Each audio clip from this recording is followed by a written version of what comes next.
launch of Alice Pleasance lifestyle brand, and we're at Better Bar in Sydney. Let's go check it out.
Climb up here. That's good perch, doesn't it? It's nice. The velvet's beautiful.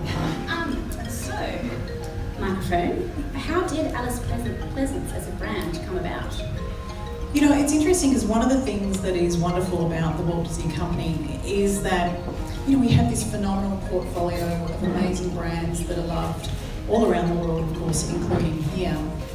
But what's great with the culture of our business is that there's a real openness and an understanding that not every market is exactly the same. And so, you know, there's a thinking around, you know, the whole idea that we are the Australian Walt Disney Company and there's the Chinese Walt Disney Company, etc.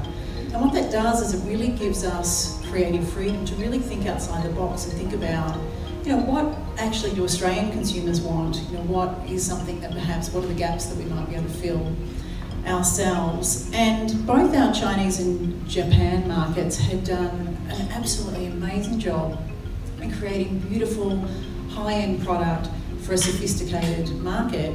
And you know, I took heaps of inspiration from what they had created, but it wasn't necessarily specifically product that we could use here, because despite you know, the sophistication of the product, it still had characters on it, because those two markets both really, you know, appreciate, even as older women, Disney characters on their little handbags and the like. And you know, there's a limited market for that here in Australia. Maybe me, And me.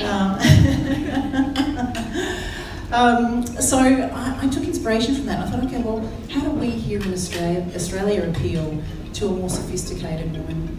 And how do we take, you know, what we know that Australian women love about our storytelling and our characters and the emotional connection that they have with them, but how do we bring it to life in a way that actually makes sense from a product perspective?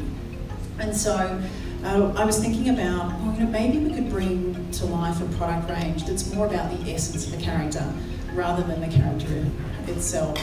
And I thought through our portfolio, and to be honest, Alice was a no-brainer for me, for her whimsical nature, for her mischievousness, for her creativity.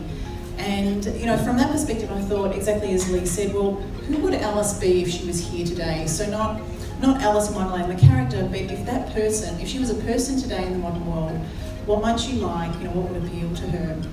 And I thought, well, what do I call it? Because I can't call it Alice in Wonderland, because you know, it's going to create the. Obviously, the business has done such a great job, and also the original story of really linking back to who she is. So I needed to differentiate it. So I did a bit of research, and you know when you have that aha moment, and I was Googling away, and I found out that Alice's middle name was Pleasance. And I thought, this is meant to be, because that is perfect. And so that's how the brand was born. It was obviously meant to be, from my perspective, and we're really excited to have it come to life after all this time.